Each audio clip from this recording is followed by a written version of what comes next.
নিয়মিত হোমিওপ্যাথি বিষয়ক কন্টেন্ট পেতে হোমিও স্টাডির সাথে থাকুন। আসসালামু আলাইকুম সবাইকে। তো আজকে আমরা স্পঞ্জিয়া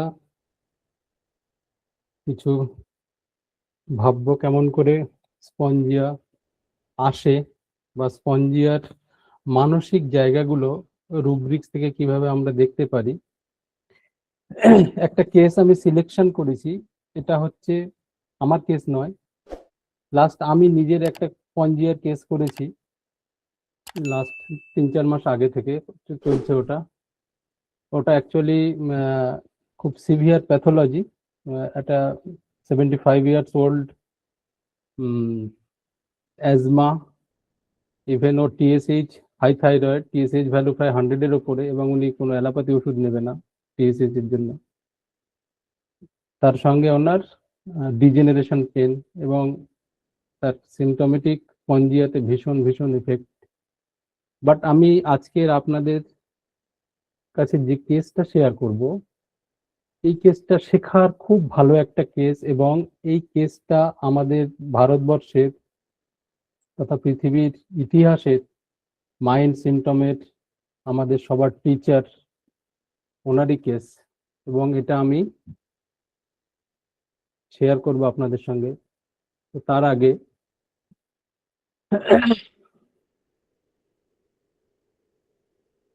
ডক্টর কেন্ট স্পঞ্জিয়া নিয়ে আমাদেরকে একটা সর্বপ্রথম যে জিনিসটা শেখায় সেটা হলো the mental symptoms of spongia show that it is a heart remedy।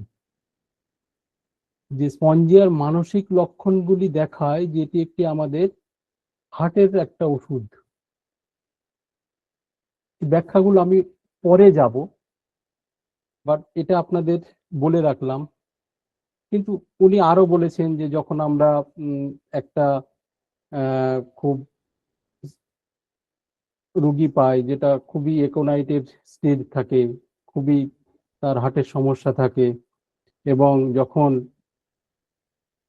একোনাইটের মতো কোনো উদ্বেগ এগুলো থাকে না, সম্ভবত কোনো তার মেন্টালি সিমটমস থাকে না, তখন কিন্তু আমরা স্পঞ্জিয়া ভাবতে পারি। তো আমি তার আগে আপনাদেরকে যে কেসটা আমি বলবো এটাই আমি বলি আপনাদেরকে। রুগীর সম্পর্কে আপনাদের একটা সংক্ষেপে বলি। তিনি একজন উচ্চ শিক্ষিত, উচ্চ পদস্থ সরকারি কর্মকর্তা। তিনি এক মহিলা, এবং তিনি তার বড় মেয়ের চিকিৎসার জন্য এসেছিলেন, এবং তিনি তার বড় মেয়ের চিকিৎসা করে খুব মুগ্ধ হয়েছিলেন। এবং একদিন তিনি তার নিজের সমালোচনা, নিজের সমস্যা নিয়ে তিনি ডাক্তারবাবুর সঙ্গে আলোচনা করছিলেন, যে ওষুধ খাওয়ার জন্য নয়, কিন্তু শুধু পরামর্শের জন্য। তার সমস্যাটা কি ছিল? তার সমস্যাটা ছিল তার প্লেটলেট কাউন্টের সংখ্যা একটা হিউজ ভাবে বেড়ে যায়, এবং যেটা প্রায় ছিল প্রায় 6 লক্ষের উপরে। এবং এটা তার প্রথম ফার্স্ট যখন সে প্রেগনেন্সি আসে তখন এইটা তার হয়েছিল, এবং ডাক্তাররা তখন তার ডেলিভারির সময় খুবই সতর্কতা ছিলেন, এবং যেহেতু তার একটা অনিয়ন্ত্রিত রক্তপাতের সম্ভাবনা ছিল, সেই নিয়ে তারা খুব সতর্কভাবে সেটা কমপ্লিট করেছিলেন। তো তার মেয়ের বয়স বর্তমানে 6 বছর। তো এই 6 বছর বয়স পরে তিনি ফের আবার চিন্তা করছেন যে তিনি আর একটা সন্তান নেবেন। তো তিনি এরকমই বলেছিলেন যে তার বড় মেয়ে যে থাকে ও তো বাসাতে একা থাকে, কারণ এরা দুজনেই হচ্ছে চাকরিজীবী, স্বামীও চাকরি করে, ভদ্রমহিলা উনিও চাকরি করেন। ওরা সকাল 8টায় যায় আর রাত 8টাতে ফেরে, তো মেয়ে একা থাকে। তো মেয়ের ভালোবাসার জন্য বা মেয়ের সঙ্গী পেতে তিনি চেয়েছিলেন যে আর একটা বাচ্চা নেওয়া দরকার তার। কিন্তু তার এই যে গর্ভাবস্থায় খুব জটিল, শেষের দিকে খুব জটিল সমস্যার কারণে এর প্রিভিয়াসে তার দুটো মিসক্যারেজ করানো হয়েছিল, অ্যাবর্শন করানো হয়েছিল দুটো, এবং ডাক্তাররা তাকে কোনোভাবে আর প্রেগনেন্সির পরামর্শ দেয়নি, কারণ এটি তার জন্য একটা মারাত্মক সমস্যা তৈরি করতে পারে এই ভেবে। ইভেন তার নিজের মাও তাকে এটা নিয়ে সতর্ক করেছিল যে তুমি আর বাচ্চা নেবে না। কিন্তু সে ছিল অন্য ধরনের মহিলা। সে ভাবলো যদি প্লেটলেটের সংখ্যা বেশি থাকার কারণে প্রসবের সময় রক্তপাত হতে পারে, তাহলে সেটা অন্য যে কোনো সময় হতে পারে, আমার কোনো একটা অ্যাক্সিডেন্টে হতে পারে, আমার স্বাভাবিক কোনো আঘাত থেকে সেটা সে ব্লিডিং হতে পারে। তাহলে নিয়ে আমাকে বসে থাকা সম্ভব না। হুম আমার একটা শিশুর প্রয়োজন যে কোনো ভাবে। হুম তো সে সিদ্ধান্ত নিল যে যতই ঝুঁকি থাকুক লাইফের, সে দ্বিতীয় সন্তানের জন্য যাবেই। এবং সে তাকে এই রেকর্ডিং এ বলেছিল, আমি যেটা লিখে রেখেছি দেখবেন, she is ready to die 10 times but she will go for a baby.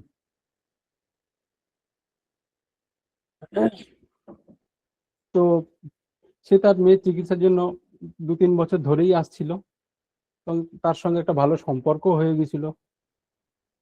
তো সে তার অফিসের পরিবেশ সম্পর্কে বলতো। একবার তার যে বস ছিল সে ড্রিঙ্ক করে অফিসে আসার সময় এবং তার সাথে ঝগড়া হয়। তারপর সে তার নিচের যে কর্ম করে, যাদের অধস্তন যে কর্মচারী, তাদের সঙ্গে খারাপ ব্যবহার করতে, এবং সে তাকে অন্য বিভাগে তাকে বদলি করে দেয়। সে তার স্বামীর সাথে তার ইচ্ছা মতো কাজ করার জন্য ঝগড়া করত। যেমন সে 2 বছর আগে একটা গাড়ি কিনেছিল, নতুন গাড়ি কেনা। সে বলল যে স্বামী যদি তার একটা ঘড়ি থাকতেও 5 লাখ টাকা দামের সে ঘড়ি কিনতে পারে, তাহলে আমি কেন একটা নতুন গাড়ি কিনতে পারবো না, যে মডেলটা আমার খুব পছন্দ করে, আমি কেন কিনতে পারবো না। ইভেন আর একটা ঘটনা, তার একবার তার ওজন ওভার হয়ে গেছিল, তার ওভার ওয়েট হয়ে গেছিল, সে অনেক বেশি মোটা হয়ে গেছিল। তো সে কি করলো, 6 মাসের মধ্যে ওজন কমানোর সে সিদ্ধান্ত নিল, এবং সে তার বিভিন্ন যে যোগা সেন্টার গুলো আছে, পাওয়ার যোগা, সেখানে যোগ দিল এবং ডায়েট শুরু করলো, এবং 6 মাসের মধ্যে প্রায় 25 কেজি ওজন সে কমিয়ে খুব স্লিম হয়ে গেল। তাহলে এই সমস্ত বিষয় যদি আমরা দেখি, তার ব্যক্তিত্বের যদি দিকে তাকাই, তাহলে আমরা এটা বুঝতে পারি যে সে কিন্তু অন্য সাধারণ মহিলা নয়। সে কি করতে পারে, সে তার নিজের ইচ্ছাকে পূরণ করার জন্য, নিজেরকে এগিয়ে নিয়ে যাওয়ার জন্য সে যে কোনো সীমা পর্যন্ত যেতে পারে। কোনো তার পরিণতির কথা চিন্তা করবে না, সে না করেই যেতে পারে। তো যখন গর্ভাবস্থায় তার দুটো তার গর্ভপাত করানো হয়েছিল, তারপরেও কিন্তু সে দ্বিতীয় সন্তানের পরিকল্পনা করেছিল, এবং সে কোনো জটিলতা ছাড়াই সে চেয়েছিল যে সে প্রেগনেন্সি পিরিয়ডটা চালিয়ে যাবে। এবং তার মেইন যে সমস্যা, যে প্লেটলেটটা বেড়ে যায়, এবং সেইটার জন্য সে কি করলো, যে ওষুধ নিতে লাগলো। তা ওর এই সময় আমরা কি করা হয়েছিল, ওর দুটো রুব্রিক ছিল, যে high spirited and fight wants two.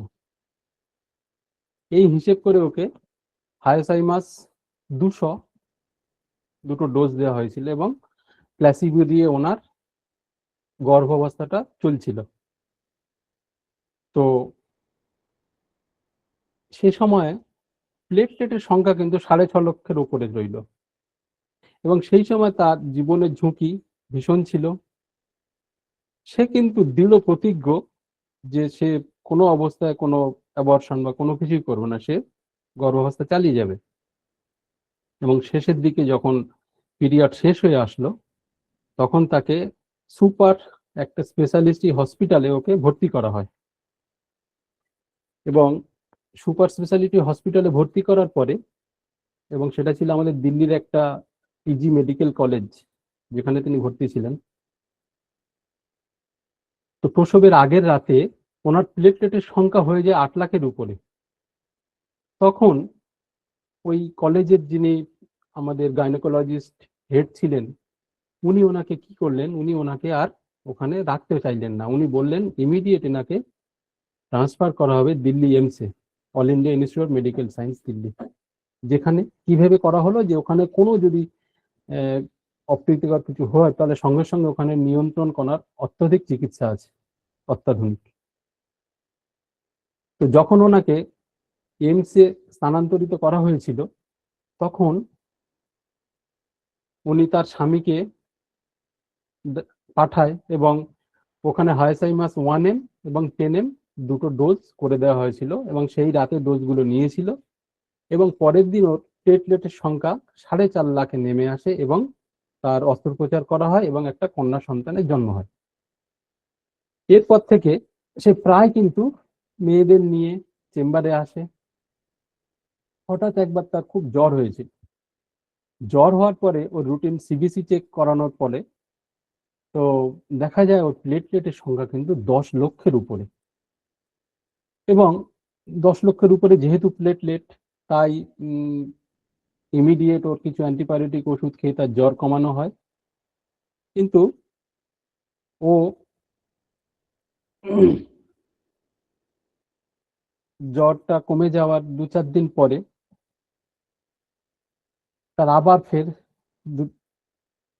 শরীর খারাপ হতে থাকে। এইরকম চলছে।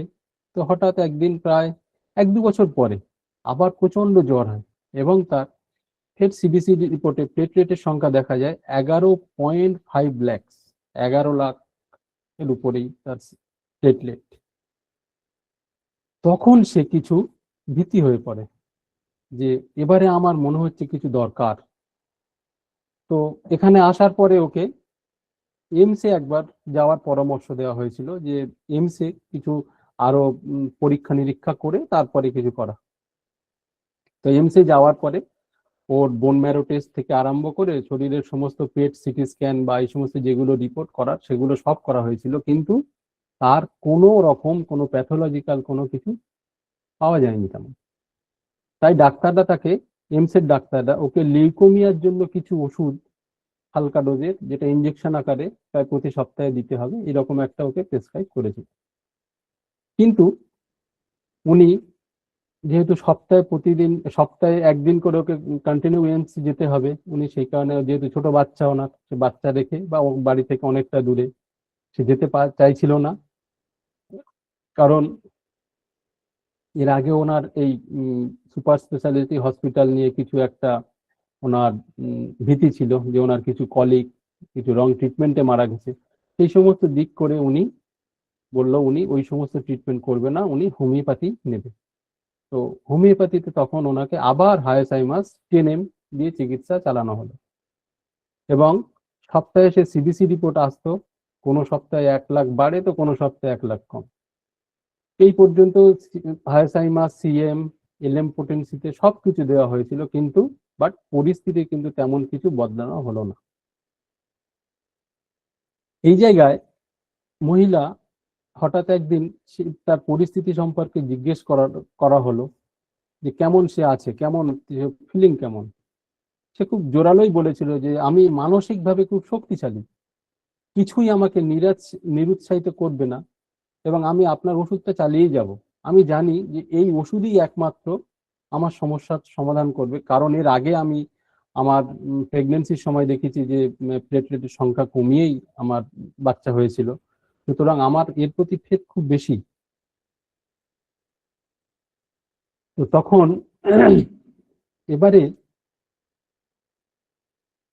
যেহেতু তার প্লেটলেটের কাউন্ট বাড়ছিল, এই জায়গায় একটা উদ্বেগজনক একটা পরিস্থিতি তৈরি হচ্ছিল। তো সেইখানে যে কি হতে পারে, তার তো হায়াসাইমাসে থাকছে না। তো তখন আবার তার রেপার্টোরাইজড করে ওখানে তার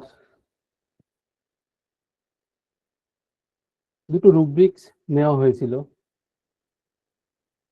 রুব্রিক্স দুটো ছিল যে ডেফিয়েন্ট এবং হাই স্পিরিটেড। ডেফিয়েন্ট কি? দেখুন, ডেফিয়েন্ট হলো বিবাদী বলতে পারি, অবাধ্য বলতে পারি। অবাধ্যটা কি? অবাধ্য যদি আমরা ডিকশনারি ওয়ার্ড দেখি, যে সাহসের সাথে কর্তৃত্ব বা বিরোধী শক্তির বিরুদ্ধে প্রতিরোধ করে, সাহসের সাথে কর্তৃত্ব করতে পারে বা বিরোধী শক্তির বিরুদ্ধে সে প্রতিরোধ করতে পারে, সে আক্রমণাত্মক বিদ্রোহী হতে লালিত পালিত হয়। মানে একটা বিদ্রোহী মনোভাব ডেফিয়েন্ট, এবং হাই স্পিরিটেড।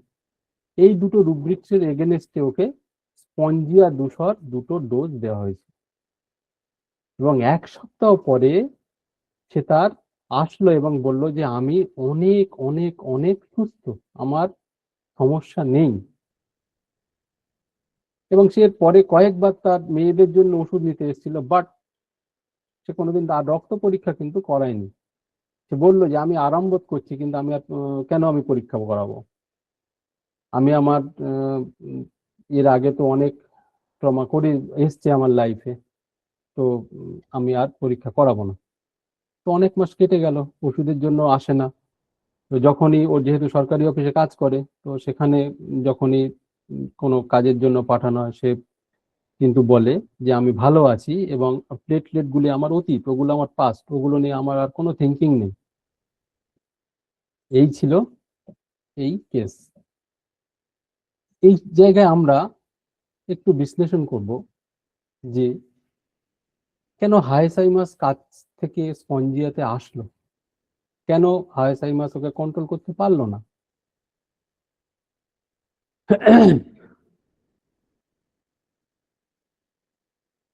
দেখুন, যখন তার অস্ত্রোপচার হয় এবং প্লেটলেট বাড়তে থাকে এবং তার রক্তপাত নিয়ন্ত্রণ করা যাচ্ছিল না, এবং তা নিয়ে খুব সে চিন্তিত ছিল, কিন্তু সাহসী সিদ্ধান্ত তার ছিল, এবং তার যে সাহস, সে সাহায্যে কিন্তু তাকে এমসে নিয়ে যাওয়া হলো, এবং তার যে স্থিতিশীল হলো হায়াসাইমাসে, এবং তারপরে তার ওটি হলো। এখানে দেখুন, যখন তাকে এমসে নিয়ে যাওয়া হয় তার এই হসপিটাল থেকে, তো সেখানে সে সময় ও ডাক্তারকে ফোন করেছিল, এবং ফোন করে এরকমই বলেছিল যে যে এখন আমি বা আপনি আর কেউ কিছু করতেই পারবো, কে কি করতে পারবে আমার? হ্যাঁ, তো একমাত্র যেটা হবে, এবং তার স্বামীকে পাঠিয়েছিল। তবে সে কখনো তার সাহস ছাড়েনি, সে ছিল খুবই সাহসী। তো ওই সময় যে রুব্রিক্স নিয়ে তাকে হাইসাইমাস দেওয়া হয়েছিল, ডিলিউশন সিজ অ্যাজিভ হাই স্পিরিটেড। তো হাইসাইমাস দেওয়ার পরে হাইসাইমাস তখন প্লেটলেট কমিয়ে আনলো, তাকে নিরাপদে প্রসব করালো, কিন্তু বাট তারপরে ফের আবার কিন্তু বেড়ে যেতে থাকলো। তো এরপরে আমরা যখন দেখলাম যে তার Spongia 200, defiant and high spirited এই রুব্রিক্সে আমরা কনভার্ট হলাম, তখন কিন্তু আমরা আসল রেজাল্ট পেলাম। তো এই জায়গায় দেখুন, কেন্টের মেটিডিয়া মেডিকেতে আমরা কি দেখলাম, যে স্পঞ্জিয়ার মানসিক লক্ষণগুলি দেখায় যে এটি একটি হৃদরোগের প্রতিকার। এবার আমরা স্পঞ্জিয়া সম্পর্কে একটু জানি চলুন। স্পঞ্জিয়া স্পঞ্জিয়া কি? স্পঞ্জিয়া হলো সেটাই যেটা সমুদ্রে পাওয়া সামুদ্রিক স্পঞ্জের একটা কঙ্কাল। স্পঞ্জ কি? স্পঞ্জ হলো একটা বহুকোষী প্রাণী যাদের বিশেষায়িত টিস্যু এবং অঙ্গ নেই তাদের। তারা একক প্রাণী যাদের কোষীয় স্তরে সংগঠন রয়েছে এবং কোষগুলি টিস্যু বা অঙ্গে সংগঠিত হয় না। তাদের অসংখ্য অসংখ্য ছিদ্র, যার মাধ্যমে কি হয়, জল প্রবেশ করে এবং জলে উপস্থিত খাদ্য কণাগুলি তাদের কোষ দ্বারা তাদের অন্তঃকোষীয় হজমের জন্য গ্রহণ করে। মুখ, পরিপাক, গহ্বর, মলদ্বার তাদের অনুপস্থিত। তাদের না আছে কোনো স্নায়ুতন্ত্র, না অন্যান্য ইন্দ্রিয়গুলি অনুপস্থিত। তাদের লিঙ্গ কিন্তু পৃথক নয়, তারা হিমাফ্রোডাইট। যেখানে হিমাফ্রোডাইট কি? যেখানে ডিম এবং শুক্রাণু একই প্রাণী দ্বারা উৎপাদিত হয়। তো এই প্রাণীর দেহের কি হয়, অঙ্গ প্রত্যঙ্গ কোনো বিকশিত হয় না। এর পুষ্টি একটি জল ব্যবস্থার মাধ্যমে হয়, যা খাদ্য সংগ্রহ, শ্বাস প্রশ্বাসের বিনিময় এবং জল অপসারণে সহায়তা করে।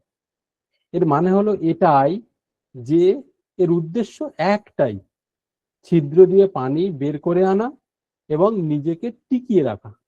ছিদ্র দিয়ে পানি বের করে আনা এবং নিজেকে সে বাঁচিয়ে রাখা, এটাই তার একমাত্র উদ্দেশ্য। যেখানে স্নায়ুতন্ত্র, পাচনতন্ত্র ইত্যাদি অঙ্গের অনুপস্থিতি দেখায় এবং যেখানে এর কোনো কার্যকলাপ নেই, তাহলে এই এই এই স্পঞ্জিয়ার এই সমস্ত বিষয়গুলোকে আমরা যদি একটা জায়গায় আনি, তাহলে স্পঞ্জিয়া সম্পর্কে কেন্ট যেটা ভেবেছিলেন, যে কেবলমাত্র তিনি ভেবেছিলেন একটাই দৃষ্টিকোণ থেকে, যে চিন্তা করে যে তার শুধুই একটাই জায়গা আছে, বাকি সব জিনিস তার কিন্তু অনুপস্থিত। তাহলে সেখান থেকে কেন্ট তার এটাই লিখেছিলেন যে মানসিক লক্ষণ এবং হৃদরোগের প্রতিকার, এই দুটি জিনিস কেন্ট শুধু লিখেছিলেন। কেন্টের এই কথাগুলো কিন্তু ফাটক উনি বুঝতে পেরেছিলেন। ফাটক কি লিখেছিলেন? যে গান, ফাটক লিখেছিলেন যে গান গাওয়ার অপ্রতিরোধ্য ইচ্ছা এবং অতিরিক্ত আনন্দের সাথে এবং দুঃখের পরে। আমরা হৃৎপিণ্ডকে কি জানি? হৃৎপিণ্ড হলো এমন একটি অঙ্গ যা আমাদের শরীরের বিভিন্ন অঙ্গের পুষ্টির জন্য সারা শরীরে রক্ত সঞ্চালন করে।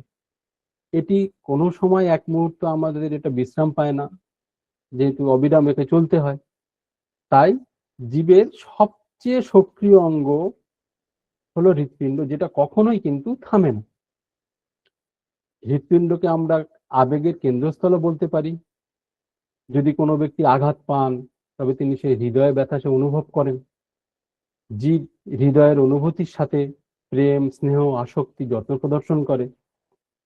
তাহলে কোনো ওষুধ যখন আমরা অধ্যয়ন করব, সেই সময় তার মানসিক পর্যায়ের উপর বেশি জোর দিই, কারণ বেশিরভাগ ক্ষেত্রেই ব্যক্তি যখন অসুস্থ হয়ে পড়ে, তখন সে পরিবেশের অন্যদের আচরণ দ্বারা প্রভাবিত হয়।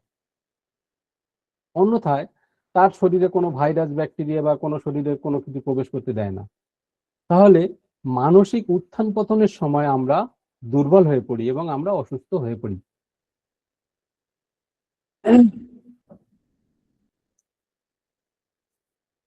তাহলে হৃদয়ের যে রুব্রিক্স গুলো আমরা খুঁজি, তার সবগুলোই যদি দেখি, কেন তার মেডিকের প্রথম লাইনে আমাদের স্পঞ্জিয়াতে কি লিখেছেন, যে মানসিক লক্ষণগুলি ইঙ্গিত দেয় এটি হার্টের remedy.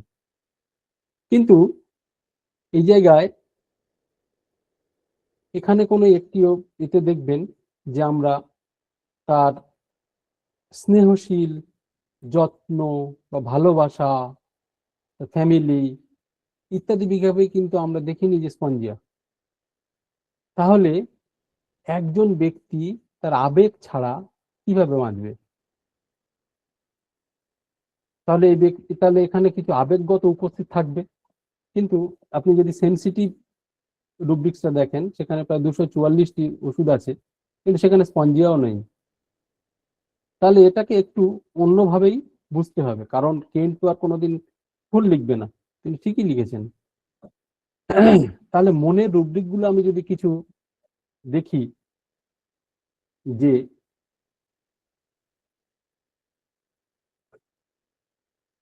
High spirited, over active, defiant, ideas abundant, clearness of mind, independent and libertinism। তাহলে এখানে দেখুন, এখানে মানসিক শক্তির উপরে অনেক রুব্রিক্স আছে। আবার আমরা যদি তার এই মানসিক শক্তির উপরে এই যেগুলো দেখি একটু, যা তার কি হয়, যখন আমরা হার্টের কিছু রুব্রিক দেখি, যে anxiety pains from heart in the fear heart, disease of heart, এগুলো যদি দেখি, তাহলে এই জায়গা থেকে যদি আমরা বিশ্লেষণ করি, তখন কি দেখতে পাই, যে এটি হৃদরোগের প্রতিকার, এবং যখন যেমন মানসিক লক্ষণগুলি একে ইঙ্গিত করে, অর্থাৎ এটি এমন একটি প্রতিকার যা তাকে অসুস্থতার সময় তার মনকে এত শক্তিশালী করে তোলে যে সেটি সহজে তার হৃদয়কে আবেগ দ্বারা কোনো প্রভাবিত হয় না। তাহলে মানসিক লক্ষণগুলোর অর্থ মনের শক্তি এবং বোধগম্যতা, যা তার চারপাশে বিভিন্ন চলমান মানসিক কার্যকলাপের দ্বারা প্রভাবিত হয় না। তাহলে হৃদরোগ সম্পর্কিত এই সমস্ত রুব্রিকগুলো দেখায় যে যখনই হৃদরোগের কিছু লক্ষণ দেখা দেয়, তখন এই স্পঞ্জিয়া কি করে, তা করে কি, যে তাৎক্ষণিকভাবে সেটা অনুমান করে, এবং সে যে গুরুতর কিছু ঘটতে চলেছে এবং সেটাও সে বুঝতে পারে, এবং তার কিছু এর পাস্ট কিছু অভিজ্ঞতা থাকে, যে অভিজ্ঞতা বর্তমানের তুলনায় অনেক বেশি ভয়াবহ, এবং সেদিক থেকে সে মানসিকভাবে অনেক শক্তিশালী করে তোলে। এই ফেজে তো আমরা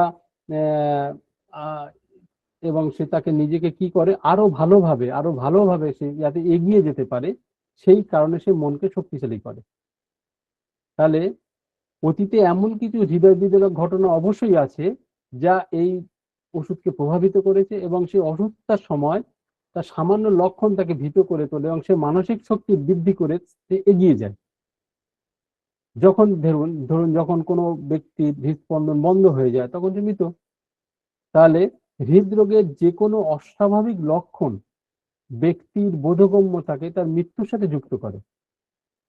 যে কোনো সংকটময় পরিস্থিতি হোক না কেন, তার শ্বাসরোধ মৃত্যুর আশঙ্কার পর্যায়ে নিয়ে যায়, যেমনটি তার জীবনের কিছু সময় তার আগে হয়েছিল। সেটা ভয় বা বিভিন্ন উদ্বেগের মধ্যে থেকেও হতে পারে।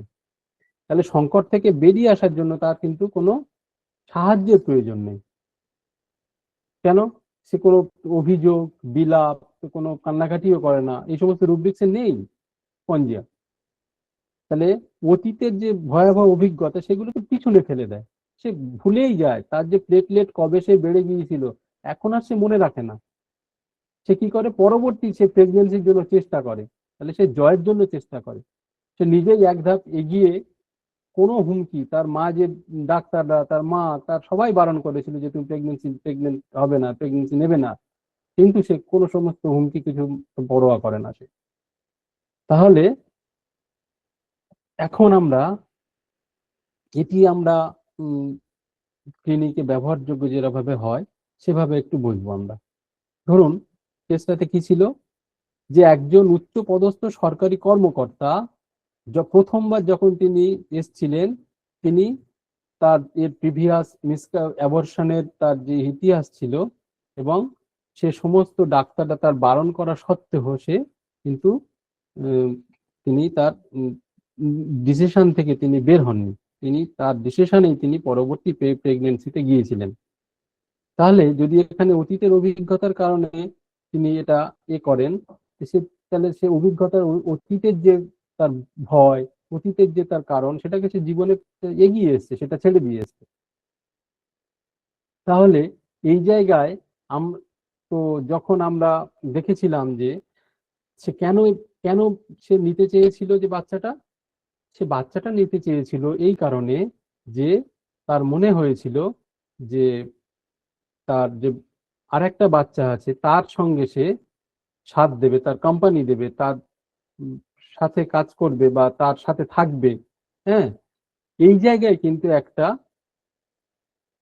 মিস হয়েছিল যে তাকে আমরা ভেবেছিলাম প্রথমে সে খুব স্নেহশীল, সে খুব স্নেহশীল, সেই স্নেহশীলের ভাবার কারণে কিন্তু আমরা তখন তাকে হায়াসাইমাসে গিয়েছিলাম।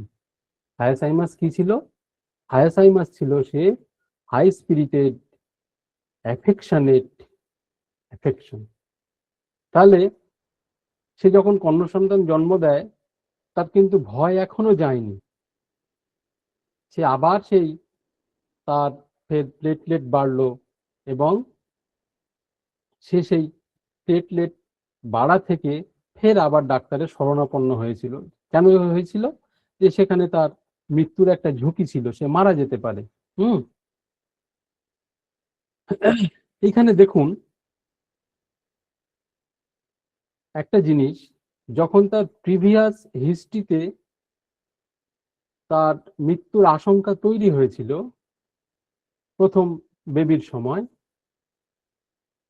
তারপরে আমরা যদি একটু ভাবি এই জায়গায় কেসটা, তারপরে যখন আমি পরবর্তী বেবি নিতে যাচ্ছি সেখানে কিন্তু তার একটা মৃত্যুর বড় বড় বড় চান্স রয়েছে, তা সত্ত্বেও সে সেই জায়গায় যাচ্ছে। তাহলে কি এই জায়গায় আমরা ভাবতে পারি যে সে তার মেয়ের প্রতি, যে বড় মেয়ের প্রতি সে স্নেহশীল? সে কিন্তু স্নেহশীল ছিল না। তাই কিন্তু হায়াসাইমাস তাকে কিন্তু ওখান থেকে বের করতে পারেনি। কারণ তখন তার মনে হতো যদি স্নেহশীল থাকতো যে সে তো প্রায় মারা যেতে পারে, তাহলে মারা গেলে তার যে মেয়েটা আছে তার তার যত্ন কে নিত? তাই তার মেয়ের প্রতি স্নেহ ছিল না। এই জায়গায় আমরা হায়াসাইমাসকে মিস বা ভুল রুব্রিক্স মানে ওষুধই নির্বাচন ছিল। তাহলে এবারে আমরা দেখি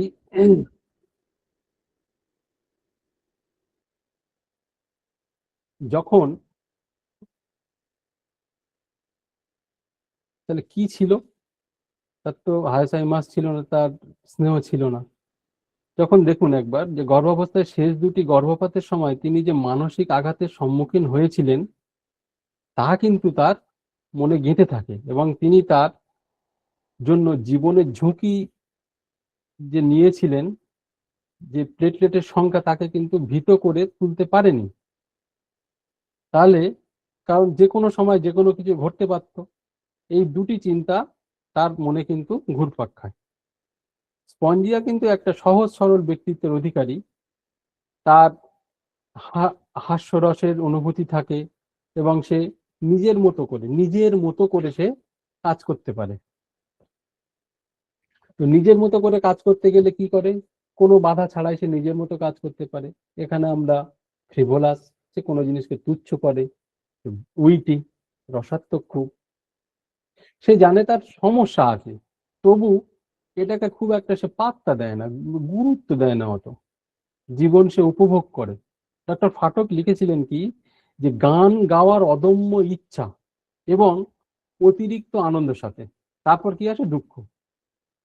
তাহলে আমরা এই পর্যায়ে যদি দেখি যে গান গাওয়ার পর্যায়টা কি, গান গাওয়ার পর্যায়ে যেটা হলো সেটা হলো যে এই সময় তার সে কোনো সমস্যার দিকে মনোযোগ দেবে না। সে কি করবে? তার যে টার্গেট, তার যে ফিক্সড জায়গা, সেইটার দিকে কিন্তু সে আগিয়ে যাবে, সেইটার দিকে সে আগিয়ে যাবে। এখান থেকে আমাদের একটা বিষয় আসে যে লিবার্টিনিজম। লিবার্টিনিজম কি? লিবার্টিনিজম হলো যে সেই ধরনের তার উদারতা বাদ বলতে পারি। অ্যাকচুয়ালি লিবার্টিনিজম বা এই ধরনের স্বাধীনতা এমন একটা জিনিস, যখন এক ব্যক্তি কোনো স্বেচ্ছাচারী নিমন্ত্রণ ছাড়াই সম্পূর্ণ স্বাধীনতা অনুভব করেন, সেটাই হচ্ছে লিবার্টিনিজম। লিবার্টাইন হলো একটা জীবনের বড় অভ্যাস, হ্যাবিট। সেটা সেক্সুয়াল হতে পারে, কোনো রিলিজিয়াস হতে পারে, যৌন বা ধর্মীয় বিষয়ে কোনো কর্তৃত্ব বা দৃঢ় বিশ্বাসের অবজ্ঞা করা হতে পারে। লিবার্টিনিজম এমন একটা মানসিক অবস্থা নির্দেশ করে যেখানে ব্যক্তি সমাজ বা কর্তৃত্বের সীমানা লঙ্ঘন করার জন্য যে কোনো পর্যায়ে যেতে পারে। সমাজ বা কোনো কর্তৃত্বের সে পরোয়া করে না, তার যেটা ইচ্ছা এবং সে সেটাই করবে। সে এমন কিছু পছন্দ করতে পারে যা অন্যরা মনে করে যে তার এটা করা উচিত নয়, কিন্তু সে সেটা পছন্দ করতে পারে। তাহলে আমরা যদি দেখি যে লিবার্টিনিজম কোনো প্রতিষ্ঠা এই হায়াসিমাস, স্পঞ্জিয়া এবং ভেরেট্টাম অ্যালবামে দেখি, তাহলে এখানে দেখবেন এই তিনটের মধ্যে কিন্তু এদের প্রভাব আছে। কিন্তু এখানে হায়াসাইমাস এবং ভেরেট্টাম অ্যালবাম দেখবেন অলওয়েজ একটা তারা ভান করে, কিন্তু তারা ভান করে।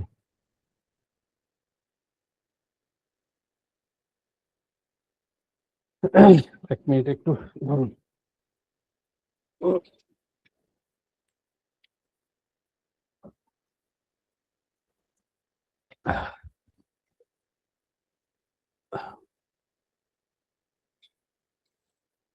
তাহলে স্পঞ্জিয়াকে আমরা কি দেখলাম? স্পঞ্জিয়া হলো অতি সক্রিয় তার কার্যকলাপে, এবং তার বিভিন্ন বিষয়ে তার কন্ট্রোল আছে, নিয়ন্ত্রণ আছে। যদি তাকে কিছু করতে হয় খুব দ্রুত করে এবং দ্রুত সিদ্ধান্তমূলক ভাবে করে সেটা। তার আত্মবিশ্বাস অনেক বেশি, আত্মবিশ্বাস অভাব, যেমন আমরা দেখি হায়াসাইমাস, ভেরেট্টাম অ্যালবাম উভয় রুব্রিকেই আছে আত্মবিশ্বাসের অভাব, কিন্তু আপনি স্পঞ্জিয়াতে দেখবেন না আত্মবিশ্বাসের অভাব। যেখানে একটা রুব্রিক্স আছে confidence, want of self confidence, যেখানে কিন্তু হায়াসাইমাস অ্যান্ড আপনি ভেরেট্টাম অ্যালবাম পাবেন, কিন্তু স্পঞ্জিয়া কিন্তু মানে পাবেন না। তো এই জায়গায় এই অতিরিক্ত সক্রিয়তা যখন কোনো প্রতিকারের জন্য পরিস্থিতিগতভাবে তার ভীতি থেকে মুক্তি পাওয়ার একটা ভান করে, যেখানে স্পঞ্জিয়ার অতিরিক্ত সক্রিয়তা এবং আত্মবিশ্বাস ইঙ্গিত দেয় যে সে যে যে সে পরিস্থিতির কাছে মাথা নত করতে চায় না, বরং সে এগিয়ে যেতে চায়। তাহলে আমরা একটা ছবি এখানে দেখতে পাই যে যখন একটা রোগী আসে, সে আমাদের ক্লিনিকে আসুক, যে কোনো ব্যক্তি হতে পারে, তার কিরকম যে তার ভয়ের সাথে যে অভিযোগ থাকে, ভিতরে কিছু ঘটছে, তাকে যে শ্বাসকষ্ট হতে সে মারা যেতে পারে, তার তীব্র যন্ত্রণা, ঘাম, অস্থির ভাব এমন ভাবে দেখাতে পারে যেন সে মারা যাচ্ছে অথবা তার মৃত্যু নিকটবর্তী। সাধারণত এসব ক্ষেত্রে আমরা কি করি? একোনাইট করি, প্রেসক্রিপশন।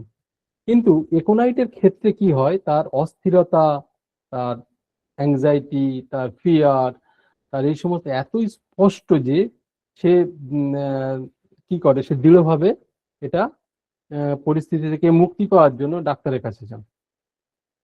আর স্পঞ্জিয়াতে যদি দেখেন, তিনি প্রচন্ড ব্যথায় ভুগছেন, তিনি হৃদযন্ত্রের চারপাশের অভিযোগগুলির উপরে সে মনোযোগ দেবে এবং সে শ্বাস নিতে পাচ্ছেন না, শ্বাস রোধে মারা যেতে পারেন, কিন্তু তিনি জিজ্ঞাসা করবেন যে এই পরিস্থিতিতে বেরিয়ে আসতে গেলে তিনি কি কি করতে পারেন। একোনাইটের ক্ষেত্রে কি হঠাৎ কোনো ঘটে যায়, হঠাৎ সাডেন, কিন্তু স্পঞ্জিয়ায় দেখবেন, স্পঞ্জিয়ায় কি হয়, তার পরিবারে তার ফ্যামিলির মেম্বারদের কাছ থেকে যে আপনি জিজ্ঞেস করেন যে সে যে বলবে যে ব্যথাটা সে তো বেশ কিছু মাস ধরেই ভুগছে, বেশ কিছুদিন ধরে এটা ভুগছে, এই এই বেশ কিছুদিন ভুগছে, কিন্তু সে অত পাত্তা দিচ্ছে না, কিন্তু ছিল না, হঠাৎ আজকে অনেক বেশি হয়ে যায়, সে ডাক্তারের কাছে এসছে। আর যখনই এই এইরকম জায়গায় আসে, তখন কিন্তু তার হৃদরোগের একটা বড় ধরনের একটা প্যাথোলজি তৈরি হয়ে যায়, জটিল প্যাথোলজি তৈরি হয়। তাহলে এই ক্ষেত্রে আমরা যদি তার ইমোশন দেখি, তার ইমোশন যদি আমরা দেখতে চাই, তো ইমোশন কিরকম থাকে, যে পরিবেশের তীব্র মানসিক চাপের কারণে এই ব্যক্তির হৃদকে হৃৎপিণ্ডের অঞ্চলে ব্যথা হয়নি, কারণ এই রোগের মাত্র 3টি জায়গা আছে যা খুব তুচ্ছ, যা প্রায় 80টার বেশি ওষুধ আছে, যেমন ailments from emotion, ailments from unhappiness, ailments from fight. তাহলে এই সামান্য মানসিক অস্থিরতা এই প্রতিকারকে ব্যাহত করে এবং কিছু লক্ষণ দেখতে পারে, কিন্তু এই পরিবেশের সাথে তার সম্পৃক্ততা প্রদর্শন করে না, সে উজ্জীবিত হয়ে এগিয়ে যায়। একোনাইটের ক্ষেত্রে একোনাইটের আমরা প্রায় অনেকগুলো মানসিক রোগ রয়েছে যা বুকের ব্যথার কারণ হতে পারে, এবং সে অত উৎসাহী হয় না, সে তার এগিয়ে যাওয়ার ক্ষমতাই নেই। হুম তো এই লক্ষণগুলোর মধ্যে আমরা একোনাইটের সঙ্গে স্পঞ্জিয়াকে আমরা তফাৎ করতে পারি।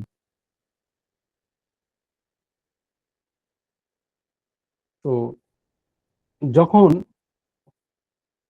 একটা rubrics ডোয়েলস past disagreeable occurrence on frightful scene and some normal events in the past tormented by, এই ক্ষেত্রে কি হয়? এই ক্ষেত্রে হয় যে এই ব্যক্তির জীবনে অবশ্যই এমন কিছু ঘটনা ঘটেছে যা কিন্তু খুবই ভয়াবহ ছিল, এর ফলে এক মারাত্মক ক্ষতি হয়েছে এবং তাকে এতটাই প্রভাবিত করেছে যে সে কখনো এই আঘাত থেকে বেরিয়ে আসতে পারেনি। সে দিনরাত এই অবস্থায় থাকে এবং এটি তার ক্রমাগত যন্ত্রণা দেয়। যদি আপনি দুটি অবস্থাকে তাকে এক করেন, তাহলে এখান থেকে দেখবেন একটা অহংকার এবং উচ্চাকাঙ্ক্ষা যা খুবই ইতিবাচক এবং সম্পূর্ণ একটা ভয়াবহ শোকাবহ অবস্থায় বাস করে সে। তাহলে তখন আমরা এইখান থেকেই আমরা কিন্তু স্পঞ্জিয়ার একটা অভিযোগ খুঁজে পেতে পারি। স্পঞ্জিয়ায় সবসময় অতীতের কিছু অভিজ্ঞতা থাকে যা তাকে তাড়িয়ে বেড়ায় এবং সে এখান থেকে বেরিয়ে আসতেই পারে না কোনোদিন। তো সেই তার মানসিক শক্তিকে উজ্জীবিত করে এবং উদ্দীপনার অবস্থায় এমন ভাবে পৌঁছায় যে সে একটা অতীতের অভিজ্ঞতা থেকে মুক্তি লাভ করে, যাতে সে জীবনে এগিয়ে যেতে পারে। এই ঘটনাটা তাদের কাছে ছিল যে কারণে কখনোই তারা ভেতর ভেতর শক্তিশালী হয়ে ওঠে এবং আবেগগতভাবে তারা সংযুক্ত কোনোদিন হয় না, এবং তার মনে সবসময় একটা চাপ থাকে, আশঙ্কা থাকে যে হয়তো এই শোকের অবস্থার দ্বারা প্রভাবিত হতে পারে, এবং সেই চাপের দ্বারা তারা প্রভাবিত না হয়ে কি হয়, তারা উচ্চাভিলাষী হয়ে তারা স্বাভাবিক থাকে।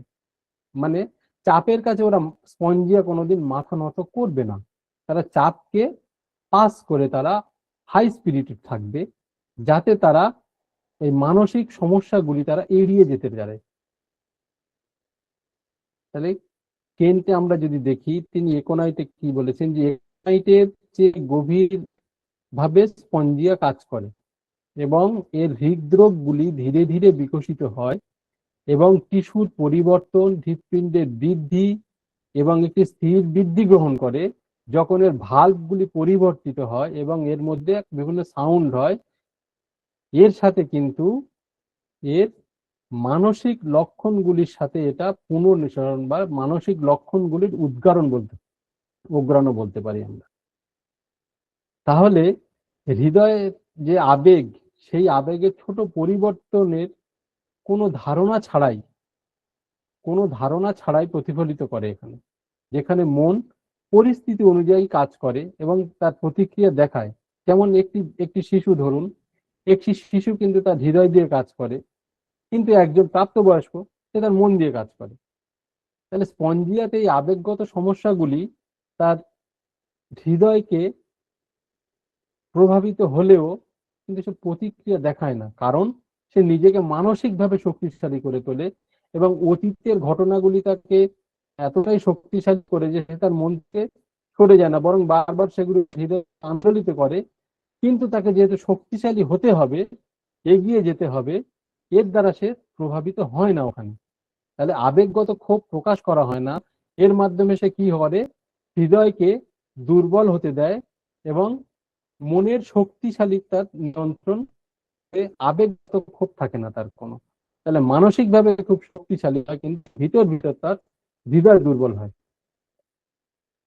তাহলে এখানে আমরা এই অবস্থাগুলি যে যদি পর্যালোচনা করি, তাহলে আমরা একটা দেখতে পারি যে স্পঞ্জিয়ার দুটি একটা স্টেট, দুটি স্টেটের একসঙ্গে সহাবস্থান হয়। দুটি স্টেট কি কি হয়, যে সে একটা অত্যন্ত উচ্ছ্বসিত হতে পারে, অন্যটি একটি ভয়ঙ্কর হতে পারে। যে সে যদি সে শান্তিতে বাস করে, যে এক জায়গায় যদি শান্তিতে বাস করে, তখন দেখবেন এই দুটো স্টেটের একটা মিল থাকে। যখনই দেখবেন এই দুটি স্টেটের মধ্যে একদিকে ঝুঁকে পড়ে কোনো একটা দিক, তখন সে অসুস্থ হয়ে পড়ে। সেই জায়গায় আপনারা আমি যদি এই রুব্রিক গুলো দেখি, দেখবেন anxiety alternating with cheerfulness, anxiety alternative with acceleration, anxiety alternative joy. দেখবেন এই এই জায়গায় তার একটা দুটো স্টেট অলওয়েজ কিন্তু থাকছে। এখানে কি হয়, যে যখন কোনো তার অতীতের কথা সে মনে করিয়ে দেয়, তখন সে উদ্বিগ্ন হয়ে পড়ে, কিন্তু তৎক্ষণাৎ আবার মনকে আবার ঠিক করেন, না আমাকে আগাতে হবে, তাহলে এ সমস্ত আমার কিছু ভাবলে হবে না। তো এইগুলো ফের আবার সে আনন্দ উচ্ছ্বাসে প্রফুল্ল হয়ে যেতে পারে। আর এটা একটা পজিটিভ তার দিক চলে আসে। এইভাবে সে নিজেকে, মনকে সে সুস্থ রাখে।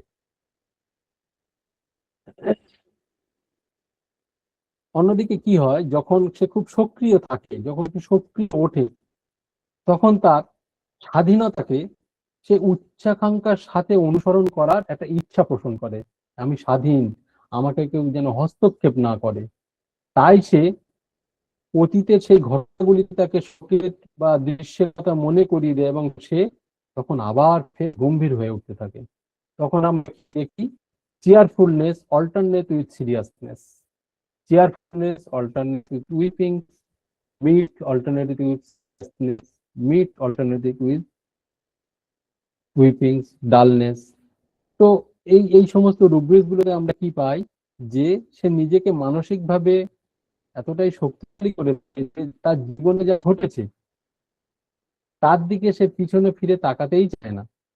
কিন্তু তার সাথে যা ঘটতে পারে, অথবা তার আশেপাশে এমন কিছু ঘটতে পারে যা তার মনে আবেগগত ভাবে প্রভাব ফেলে এবং অস্বস্তির একটা অনুভূতির জায়গায় তাকে নিয়ে যায়, এই জায়গায় গিয়ে সে একটা ভয়াবহ স্মৃতির দিকে সে একটা চলে যায়। তাহলে এই জায়গায় আমরা একটা মূল নীতি কি আসতে পারি, যে ভালো চিত্র হলো স্পঞ্জিয়া হৃদরোগের সমস্যাকে আরো বাড়িয়ে দেয়, এবং উচ্চাকাঙ্ক্ষী থেকে এই ভেবে যে কিছুই হবে না আমার, কারণ সে তো হাই স্পিরিটেড, সে মনের দিকে উৎসাহী, কিন্তু তার ভিতর ভিতর হৃৎপিণ্ডের কিন্তু প্যাথোলজিটা বেড়ে যাচ্ছে। এই কারণে সে কি হয়, সে হয় আপনার হাই স্পিরিটেড, কিন্তু ভিতরে আপনার হৃৎপিণ্ডের সমস্যা তার বেড়ে যায়। এই জায়গায় আমরা তো সমস্যা বাড়ে।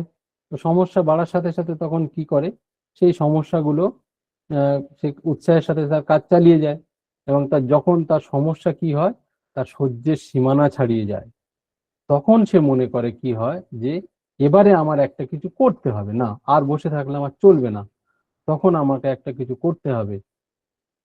এই জায়গায় একটা রুব্রিক্স আমরা দেখি, দেখুন, ডেলিউশন ইমাজিনেশন ক্লোথ আনকমফোর্টেবল। মানে এই রুব্রিকটা দেখুন, এগুলো মাইন্ড রুব্রিক, এগুলোর আমাদের একটু ব্যাখ্যা চাই। আমরা পোশাক কি, পোশাক হলো একটা নগ্ন শরীর ঢেকে রাখার জন্য একটা জিনিস। পোশাক হলো এমন একটা জিনিস যেটা আমাদের শরীরের সব থেকে কাছে থাকে পোশাক। তাহলে এটি এমন একটি মানুষও হতে পারে যারা ব্যক্তির খুব কাছের, সেই সব লোকও হতে পারে যারা বাইরের হস্তক্ষেপ থেকে একে রক্ষা করে, এমনও হতে পারে যে যার মাধ্যমে কেউ একে দেখার লোক দেখানো মানে চেষ্টা করে এটি।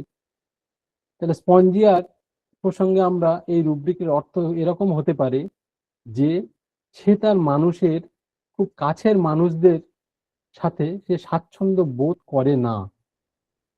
কেন?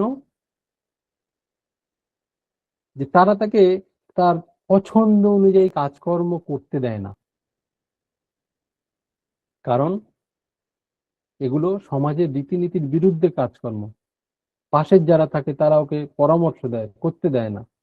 এই কারণে স্পঞ্জিয়া তার কাছের মানুষদের সাথে সে খুব একটা স্বাচ্ছন্দ্য বোধ করে না। এমনও হতে পারে যে তার কাছের মানুষ কিছু মানসিক অস্থিরতা তৈরি করার চেষ্টা করেছে, তাই সে তার কাছের মানুষদের সঙ্গে একটা অস্বস্তি বোধ করে। তখন একটা কি হয়, তখন একটা ডেলিরিয়াম, চিয়ারফুল গে ফেয়ার ডিউরিং। তাহলে এটি এমন একটি পরিস্থিতি যেখানে আপনি মনে করেন যে কিছুটা অস্বস্তি হতে পারে, কিন্তু সেই পরিস্থিতি যে হাইট সেটা আপনাকে অনেক কিছুই দিতে পারে।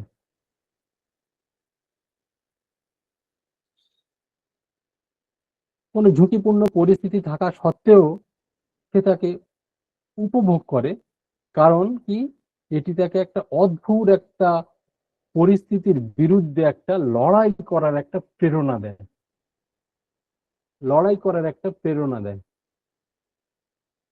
কিভাবে প্রেরণা দেয় আপনি দেখুন, এই তিনটি রুব্রিক্স, কন্টেম্পটাস, কন্ট্রারি, কন্ট্রাডিক্টর, ইনটলারেন্স অফ, অবজ্ঞাপূর্ণ, বিপরীত, অসহিষ্ণুতা, এই তিনটি রূপটাই ইঙ্গিত দেয় যে স্পঞ্জিয়া তার ইচ্ছা পূরণের জন্য যে কোনো সীমা পর্যন্ত যেতে পারে, যে কোনো পর্যন্ত সে যেতে পারে। তাহলে আমরা যদি কেসটার দিকে দেখে ভাবুন যে মহিলাটি জানেন তার তার আগের গর্ভাবস্থার মতোই সে বৃদ্ধি পাবে এবং সে একটা মৃত্যুর সম্মুখীনে চলে যাবে, কিন্তু সেই কথা ভেবে যেমন উদ্বিগ্ন হয়ে পড়েছিলেন, তা সত্ত্বেও তিনি খুশি ছিলেন যে তিনি সমস্ত প্রতিকূলতার মধ্য থেকেও নিজের ইচ্ছাটা সে পূরণ করেছেন। এই জায়গায় সে সুখী ছিলেন, খুশি ছিলেন, তিনি আনন্দে ছিলেন। আর একটা রুব্রিক্স আমরা দেখি, ক্লোজিং আইজ অ্যাগ্রেভেশন, চোখ বন্ধ হওয়া। এই চোখ বন্ধ হওয়া কি, যে কি এগুলো থেকে আমরা বুঝতে পারি যে, তারপর আরো কিছু আছে ওই জায়গায়, ডিলিউশন,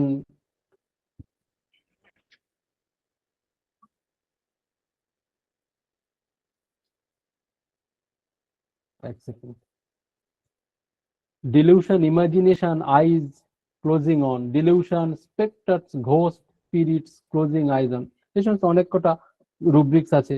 তো সেখান থেকে আমরা এইভাবে ভাবতে পারি যে যে কোনো ভয়ঙ্কর বা বেদনাদায়ক কোনো অনুভব তাকে বারবার সে করে এবং সেই পর্যায়ে তার খুব থাকে এবং সে এই পরিস্থিতি সে বেরিয়ে আসার চেষ্টা করে, সে উচ্চাভিলাষী হয়ে এগিয়ে যাওয়ার আঘাত সে এখান থেকে বেরিয়ে অস্কার করে এবং যা ঘটেছে তা নিয়ে সে করতে পারে না, তাকে অবিলম্বে পদক্ষেপ নেওয়া দরকার।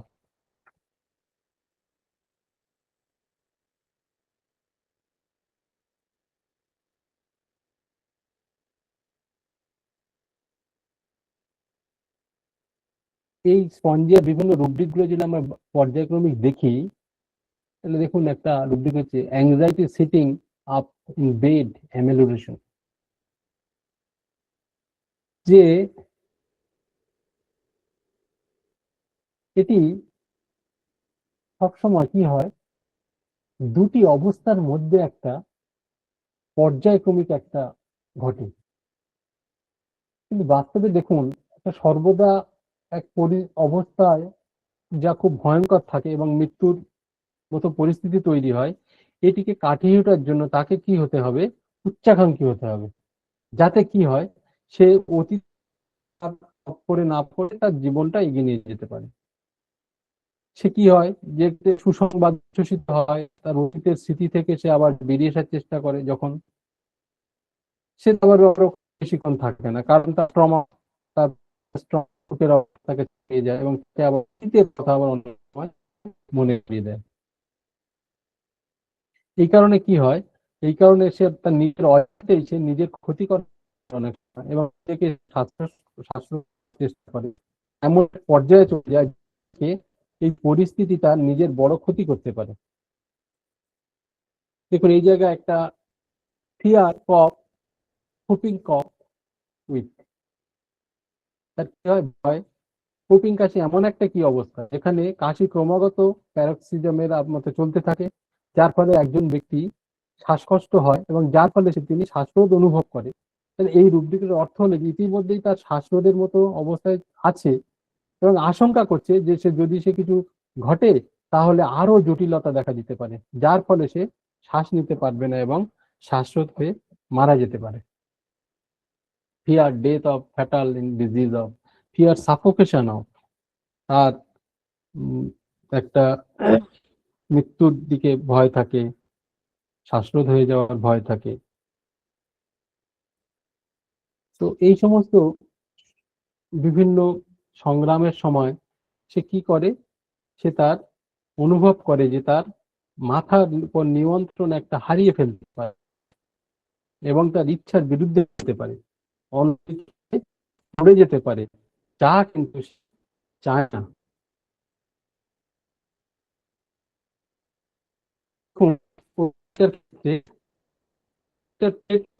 আরো বাড়ে, ইচ্ছার বিরুদ্ধে ইঞ্জেকশন চাইনি, কারণ কারণ তিনি বলতে চেয়েছিলেন যে ইচ্ছা করার স্বাধীনতা হারাবেন ফলে অ্যাংজাইটি এয়ার এই খোলা আকাশে মানে কিছু মানে নিজের পছন্দ বোঝে অ্যাকচুয়ালি, তার পছন্দ, এটা তার অনুমতি হলে সে ভালো বোধ করবে, তার পছন্দ মতো কিছু করতে বললে সে তখন ভালো থাকবে। তাহলে স্পঞ্জিয়াতে আমরা কি দেখলাম, স্পঞ্জিয়াতে যখন তার পছন্দের কাজগুলো করে তখন তার মন ভালো হয়ে যায়, কিন্তু তার ইচ্ছা পূরণের জন্য কাজ করার সময় সে অনেক বাধার সম্মুখীন হয়ে যায়, কারণ এটি সাধারণ কাজ নয়। তারপর কি হয়, সে উদ্বিগ্ন হয়ে পড়ে। যখন রোগীটার ক্ষেত্রে দেখুন, যখন সে পূর্বাবস্থায় ছিল, মানে পরবর্তী গর্ভাবস্থায় সে পরিকল্পনা করছিলেন, তখন কিন্তু ছিলেন তার প্রথম মাস কিন্তু তার সময় ছিল, কিন্তু গর্ভাবস্থা যখন এন থেকে আসে, যখন জটিলতা দেখা যায়, তখন কিন্তু তার বেগ তৈরি ছিল।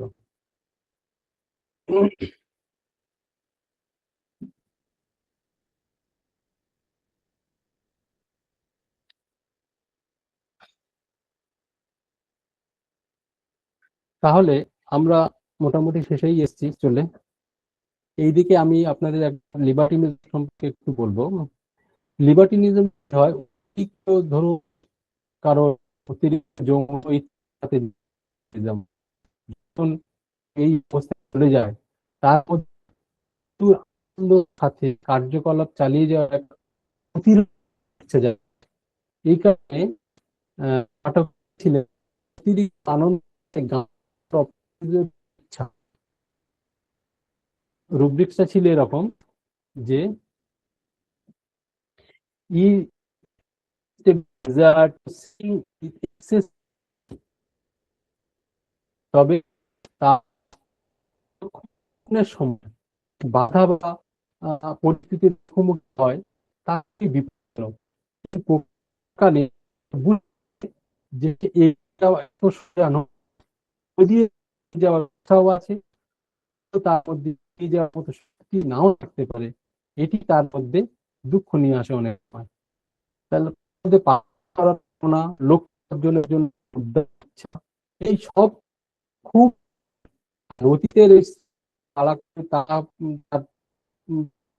ঘুরে বেড়ায় পিছনে, এই জন্য তার অনেক সময় কি হয়, এগুলো তার পারফরমেন্স করে। কনসোলেবল এই দুঃখের অবস্থা দেখে তার কাছে মানুষরা তার সহন প্রকাশ করেন, কারণ সে বিরাট সমস্যায় কষ্ট থেকে বেরিয়ে আসতে পারছে না, কিন্তু কার কথা শোনা, সমস্ত প্রতিকূলতা এগিয়ে যেতে দৃঢ় বিকল্প খুবই বেশি। তাহলে আমরা যদি বলি, স্পঞ্জিয়া যদিও উচ্ছ্বসিত তবুও সে সবসময় অতীতের স্মৃতিগুলির সাথে সংযুক্ত বোধ করে, তার সারা জীবন তাড়া করে বেড়ায়। এই অবস্থা থেকে বেরিয়ে আসার জন্য যথাসাধ্য চেষ্টা করে, কিন্তু এই অবস্থা থেকে, এই পরিস্থিতি থেকে পুরোপুরি বেরিয়ে আসতে পারে না। কাটিয়ে ওঠার জন্য সে মনকে আরো শক্তিশালী করে তোলে, কিন্তু যেহেতু সে এখনো মানসিকভাবে শক্তিশালী, তাই সে তার আবেগগত সংবেদনশীল প্রকাশ করে না। সে হৃদয়ের কাজগুলি মন দিয়ে সম্পাদন করার চেষ্টা করে, যাতে কোনো কিছুই তার স্বাধীনতা অর্জন থেকে তার বিরত রাখতে পারে না। তাহলে শরীরের প্রতিটা অঙ্গ, প্রতিটা নিজস্ব যে হৃদয় বা মন থাকে, সংকট সময় প্রতিটা অঙ্গই সেই সিদ্ধান্ত নেয় যে কোন পথে যেতে হবে, এটি তার যাতে ক্ষতিগ্রস্ত না হয়ে যায়। তাহলে এই ব্যক্তি সংকটের সময় তিনি কেবল, স্পঞ্জিয়াতে কি হয়, কেবল একটি অঙ্গ দ্বারা চালিত হন। তা হলো কি, তার মনকে, তার পুরোপুরি শরীরকে সেই অনুযায়ী চিন্তা করতে বাধ্য করে। অন্যান্য অঙ্গের, বিশেষ করে তার হৃদয়ের কর্মকাণ্ডের দ্বারা সে হয় না, যা তার সর্বদা প্রতি ছোটখাটো বিষয়ে প্রতিক্রিয়া দেখায় এবং তাকে দুর্বল করে তোলে। এইসব তুচ্ছ বিষয়ে বিভ্রান্ত হয়, তার মঙ্গল করে স্বাধীনতার যে অবস্থা, সেখানে সে যায়। লিবার্টিনিজম যৌন ইচ্ছার সাথে সম্পর্কিত মনকে আসে, এবং যেখানে ভালোবাসা হৃদয়, আর সংগ্রামের সময় তার হৃদয় দিয়ে প্রতিফলিত হয় না, বরং এর মাধ্যমে তার লক্ষ্য অর্জন করে, এবং সে কখনো আর পিছনে তাকায় না। তাহলে স্পঞ্জিয়াকে আমরা দেখলাম, তার মানসিকভাবে সে কতটা দৃঢ়, তার কতটা তার অ্যাক্টিভ এবং হাই স্পিরিটেড, এগুলো কিন্তু আমরা এই ক্লাস থেকে শিখলাম। এখানেই আমি শেষ করছি।